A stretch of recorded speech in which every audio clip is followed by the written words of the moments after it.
We like to share on the Signaler what you're in for today anyway, is some of our secrets and stories and playbooks and checklists, Joanne, to help you tackle some of the risks and seize opportunities in your business. So what I think Joanne would probably agree with, and what a lot of folks I think kind of will resonate with people, is that flashbulbs are going off in your business all the time.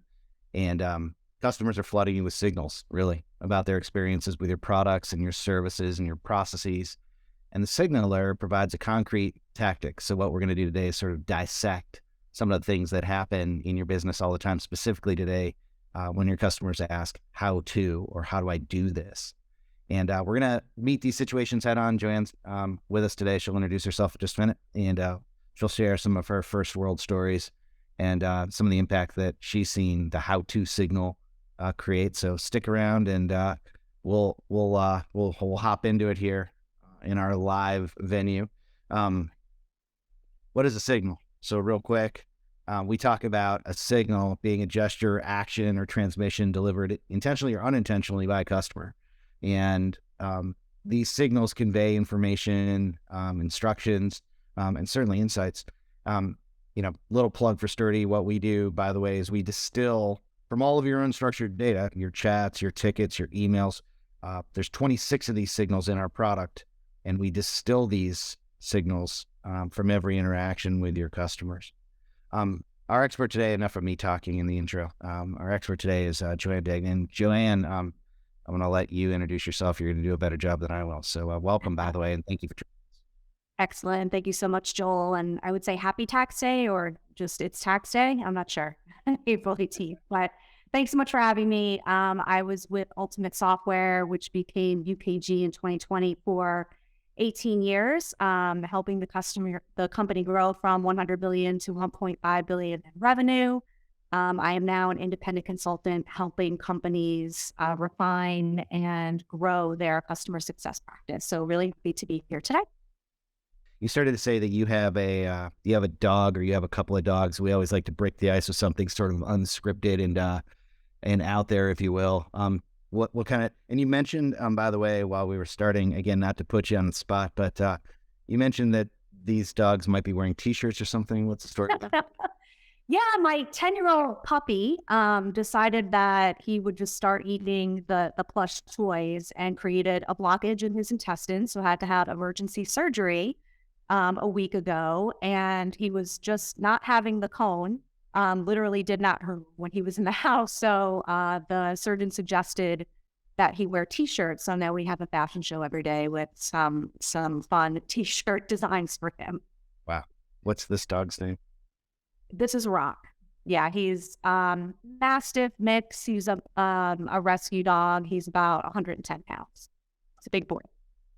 So now that we've broken the ice with you have a dog that's wearing a t-shirt today on tax day, we probably can dive into this. So I talked a little bit about, and just to sort of set the stage for us today, I talked about really what a signal is. And these are things, it's like a business event that we're distilling from the interactions that we have with our customers every day.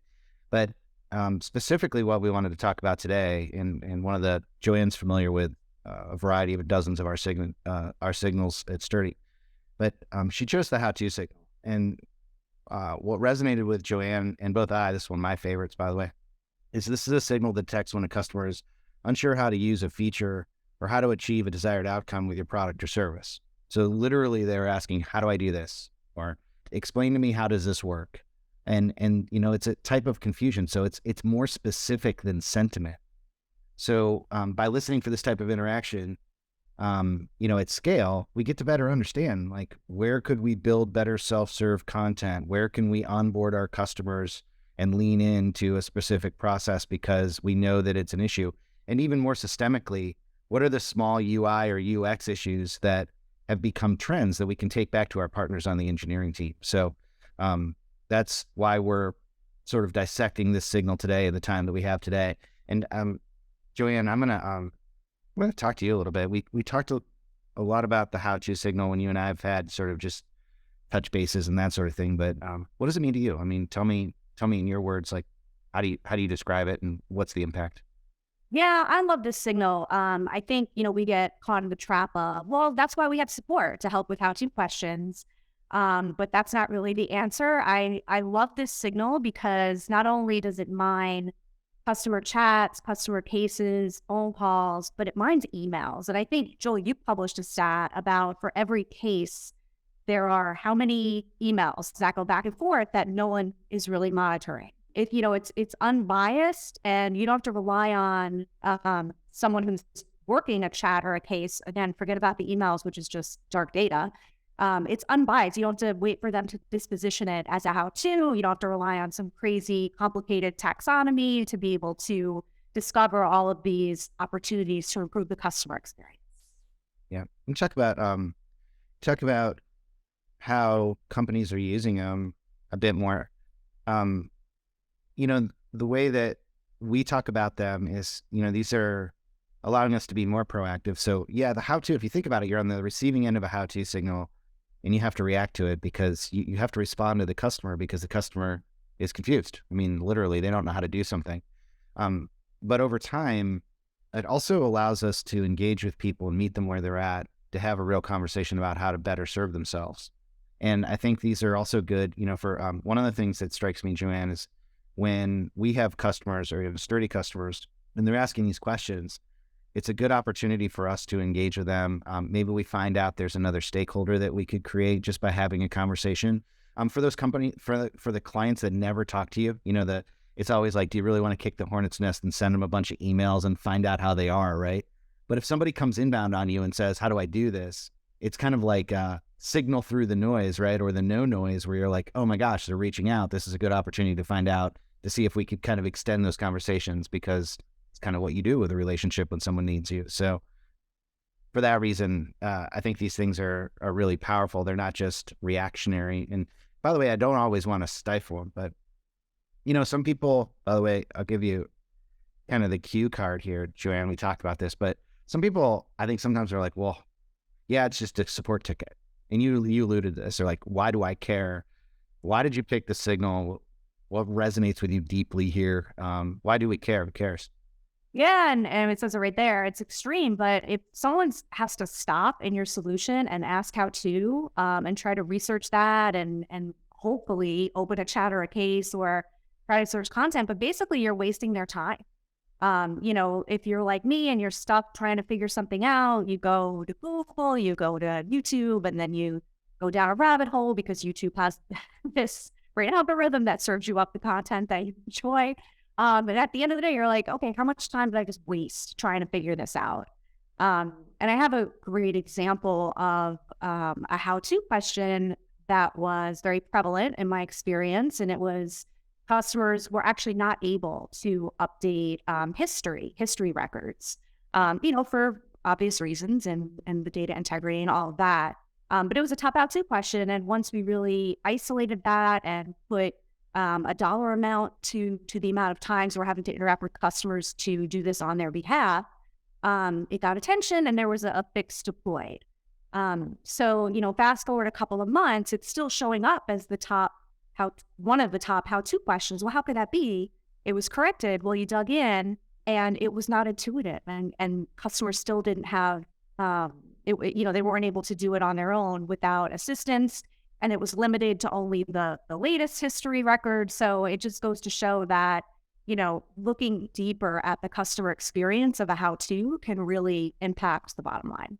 It's funny, talk about these as, I don't know if this is off topic or not, but it struck a chord with me. There's one point to make. Like, we have this value, this curiosity value at Sturdy, when we roll out the company values and talk about respect and the things, and I don't want to belittle any of them, but our other co-founder talks about curiosity as finding the root cause for things. And so when you talk about a how-to question costing money, can you extrapolate that a little bit more? Like, what's not aside from my root cause question, but like, I want to come back to this. You attached a dollar amount, and that's something that's really sticky for me because dollar amounts have power. And can you pull that apart a little bit for me? Yeah, absolutely. I mean, you think about, I like to say you could focus more on value add interactions with your customers when they're contacting you. Well, let's be realistic. Everyone's cutting costs right now, especially in the tech industry. So eliminating the need to create more jobs, to help customers make your solution more intuitive and eliminate those friction points directly hits the bottom line. In the example that you gave, there's also development time to try to fix a problem, but we didn't really listen. And so we probably had to go back and fix it again or bring it back, and time is money, especially in engineering time, Yep. and trying to solve that technical debt.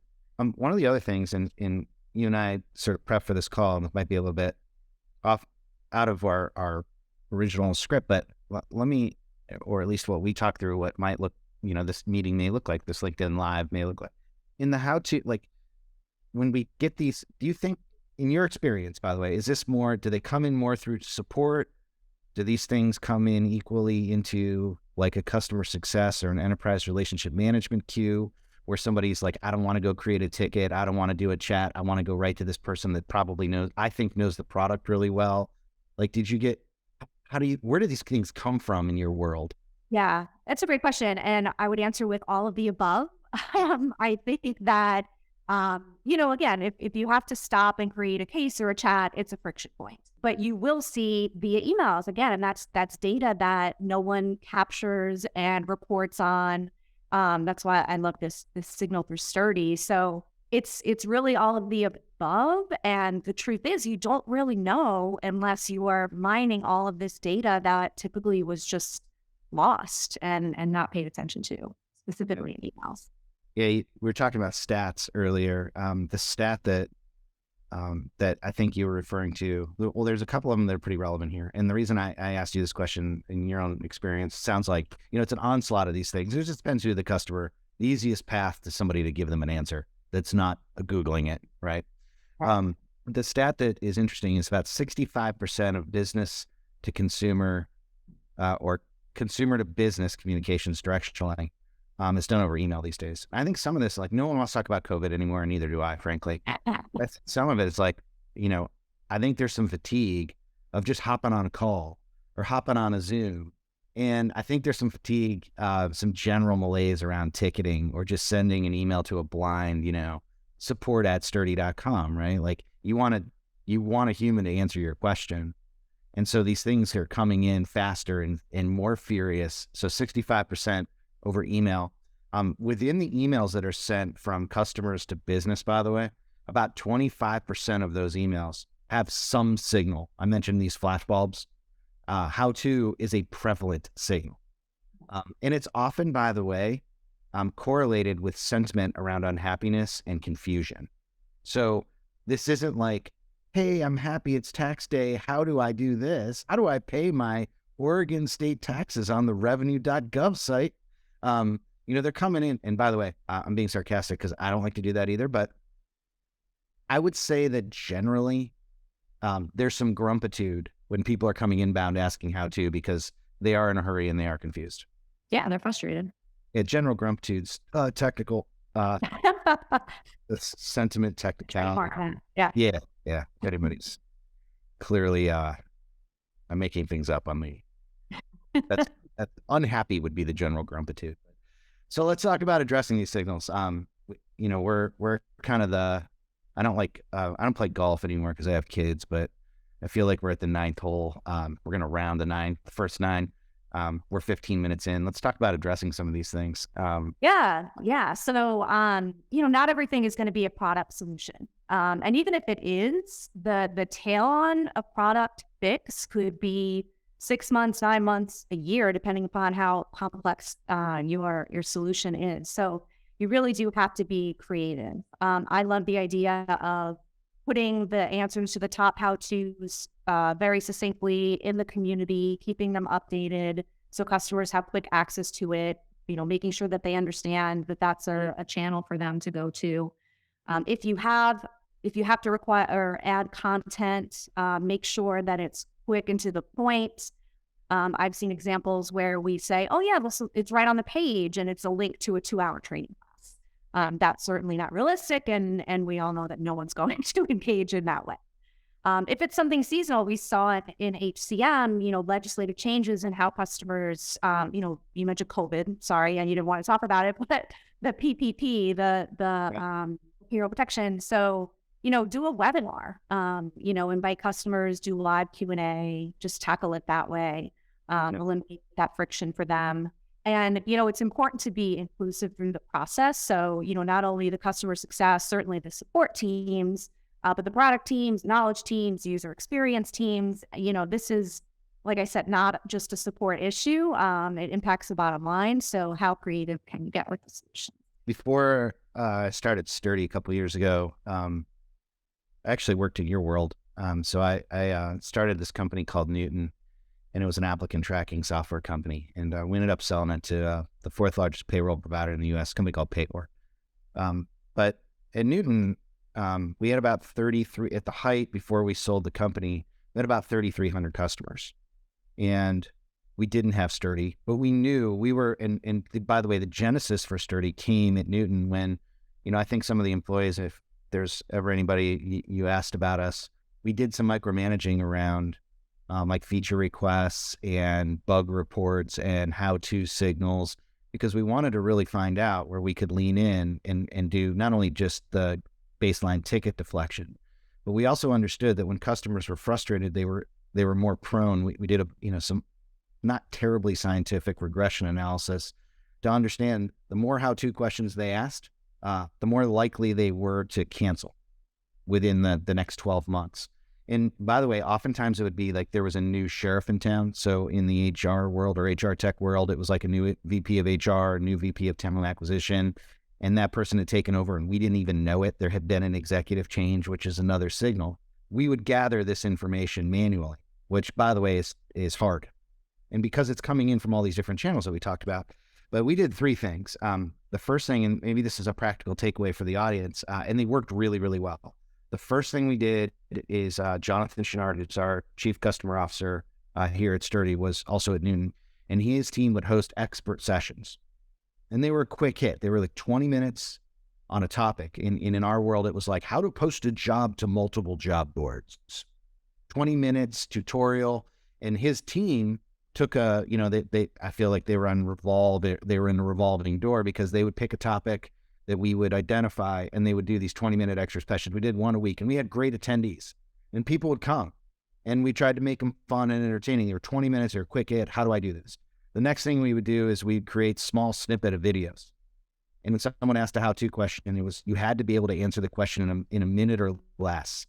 And we would regurgitate that content because we found that people would watch the videos and we would walk them through it. And some people are visual learners. And we would also release the transcript of that in our knowledge base. And at the time, Joanne, we used, I don't know if you remember this Wayback Machine, before Salesforce made it crappy. There's probably no one from Salesforce on this call, because all of Salesforce's products are amazing. But we used desk.com. And we would publish this stuff in our knowledge base. So those were two things. And then the third thing that we would do when people asked how-to questions, we would invite them to see if they were open to it. Like, hey, do you want a refresher training? We offer them for free. You could bring a couple of your teammates. We'll buy you lunch. So we used to go and use this as an opportunity to re-engender or revalue sell. And it would cost us like $50. And this was like, I'm dating myself here, before DoorDash. But we would send like a local, like Chick-fil-A to the office, and people would gather around and we'd run like a 30-minute lunch and learn. And those customers liked us. And it had started, by the way, with confusion and unhappiness. So those are three practical things that we did. Yeah, I think that's great. And that really speaks to the difference that customer success can make in building those relationships and showing customer the value and showing that you care, that, these are, pain points for them, and you get right in front of it, and you don't want to hide from it and say, that's why we have support. So yeah, I love those examples. The other side of it, I think our customer success people felt like they were building value. So we had lower attrition, when we did employee surveys, just to kind of gauge people's engagement to our own company. I felt like our CS team, and I often see this when we talk to CS teams, there's some general fatigue. There's some burnout with answering the same questions all the time and being, having customers come frustrated about the same things all the time. You don't feel like you're affecting change. When we would, one of the there's some duality, I guess, in some of the things that we did, because they felt, our CS team, we called them account managers or post-sales account managers. they felt empowered. Like they could go and change things. They could get things to the engineering team and they could see it change. Um, I felt like people enjoyed that part of their job. I'm sure there are other things they didn't particularly like. We could get into stories about that, but it's irrelevant right now. There was an oatmeal story, by the way, that I was about to break into. And if anyone knows me, I'm not going to go The there. oatmeal story. We're gonna have to table out. I want to hear it. I'll give you the gist of it. When we got acquired, they took away the oatmeal. And our team used to come in the morning early before the lights in the building were on. And, they'd have oatmeal and raisins, and they had a whole thing got cinnamon and honey, and they had a cabinet. And when we got acquired, when my company got acquired, however the office stuff came in, right? The procurement of the office things went to this larger company, and they cut the oatmeal off one time. It was like a mutiny. Little things matter. You don't realize it until it's too late. Those little things matter. Oatmeal matters. Oatmeal matters. So you and I, let me get back on track after that. Joanne, you're probably like, I'm never doing one of these again. The dude started talking about oatmeal. He asked me about my dog that wears a t-shirt. We're trying to keep things real here. So you and I talked about is the next t-shirt he's going to get. I have to go. Oatmeal. It's sturdy. It's sturdy. Listen, I'm going to give a plug. We're hiring and we have free oatmeal here. All you can eat oatmeal all the time, all the flavors. So we talked on a serious note. We've got about 7 minutes left. You and I talked a little bit about this. I don't want to get into bashing playbooks because they're important for a variety of reasons, and they'll remain important. But you should, when you helped ideate on this session, like you talk about a checklist. Talk to me about this.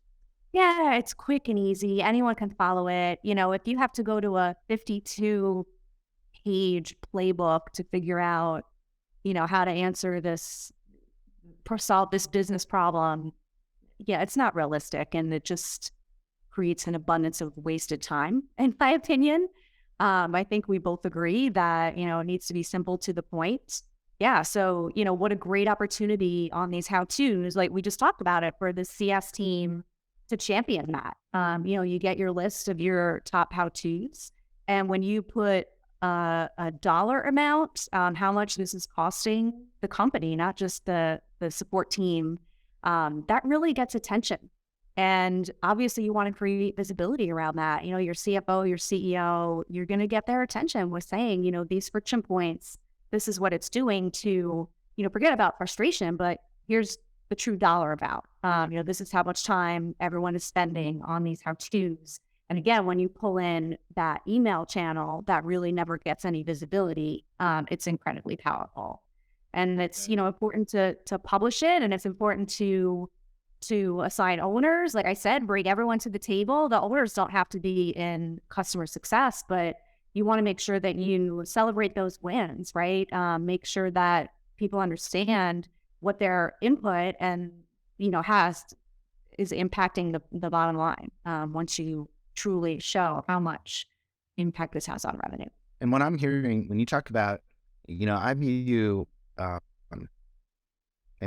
you had a revenue number in your last job as a chief customer officer, no doubt. That's how you ascended to become a chief customer. You've carried a number, and with a number comes great responsibility, but also a voice. And you talk about here being able to notionally, if not more granularly, ascribe a dollar amount to how many times we have to answer the same question over and over again, and why it's important to fix something. One of the other things that I've done, also, people are kind of thinking, well, how do I get a dollar around? How do I get a dollar amount around this? You have to start somewhere. And so maybe you have a comment on this, and feel free, like, how do you do that? I have an example that I've done as well. Maybe we could enlighten people a little bit on that.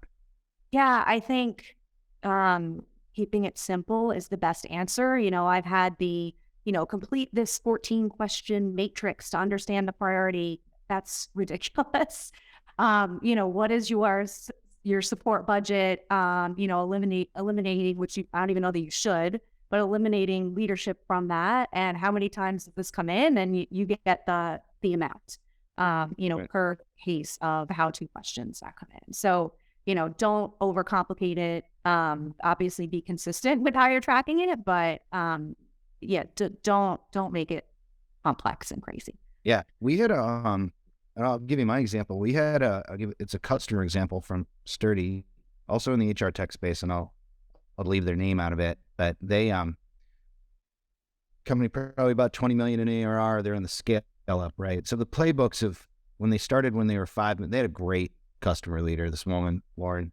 And she had built, kind of the playbooks. And she realized, by the way, that playbooks at 5 million are different than playbooks at 10 million. And in your case, Joanne, having led, companies, I talked to Adam, by the way, the other day, former CTO of your company. I mean, I think you guys are doing like $1 billion a quarter. So, at scale, a $5 million playbook versus a billion a quarter dollar playbook, different deals. That's why checklists are kind of important. Like, you and I talked about this the other day. I'll finish my thought and then go back to the revenue piece. But if you haven't read the checklist manifesto, I worked for a CEO prior to Sturdy, as a head of global revenue. And he was like, yeah, I got to read this book. It's a checklist manifesto. You can buy it on Amazon for like $7.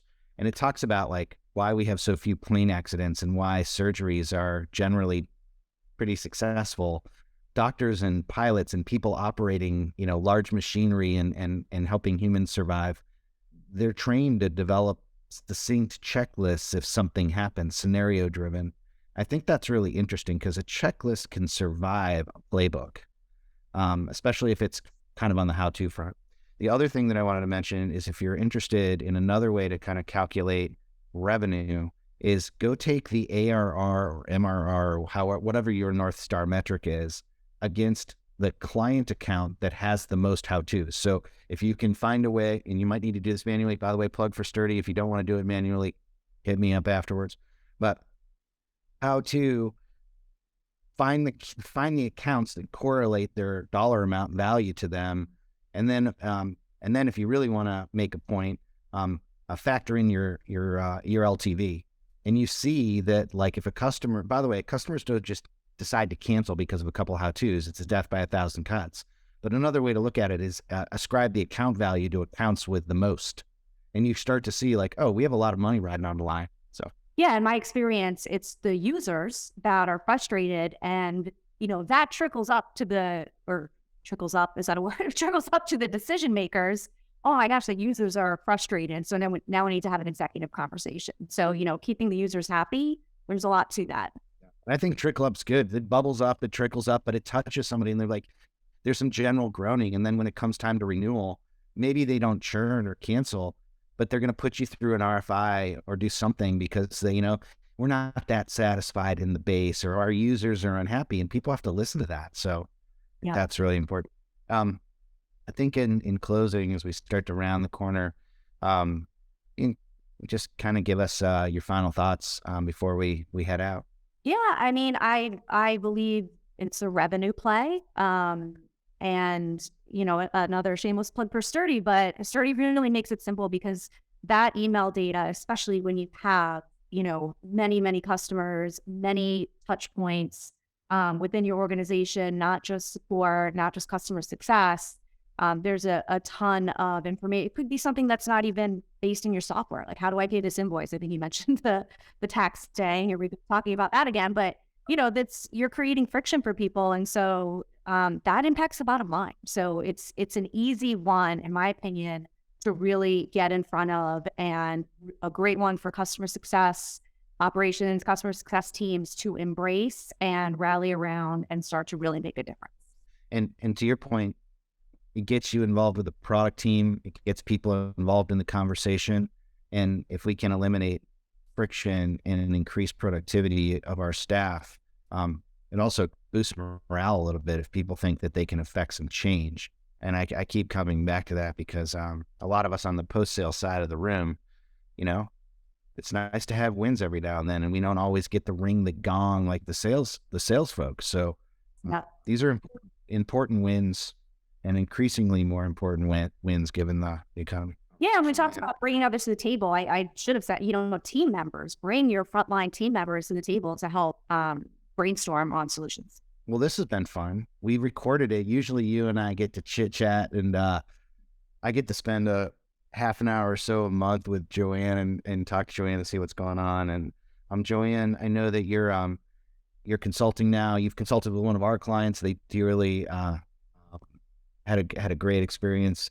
I know, I think you and I have about 50 mutual connections, so I know lots of people that know you. But tell folks how to find you and kind of where you fit into an org these days. And Yeah, absolutely. So, yeah, I'm an independent consultant trying to help folks improve their customer success, maybe launch it. You can find me on LinkedIn, right there. The link's right there, Joanne Jackson Denton. And I just want to thank you, Joel. Thanks so much for including me in this. I had a great time. absolutely, we'll post this. We'll share out the slides, and I encourage folks, if you're looking for advisor, you're looking for a mentor, you're looking for a consultant, reach out to Joanne. She's been a real resource for us at Sturdy, and I know for our customers, and just a joy to work with. So hopefully we'll be able to have you back. And Joanne, thanks for spending 30 minutes with us, and I hope your dog gets to go t-shirt free, and you survived tax day. And thanks everyone for joining us today. And thanks again, Joanne. Thank you so much. Take care.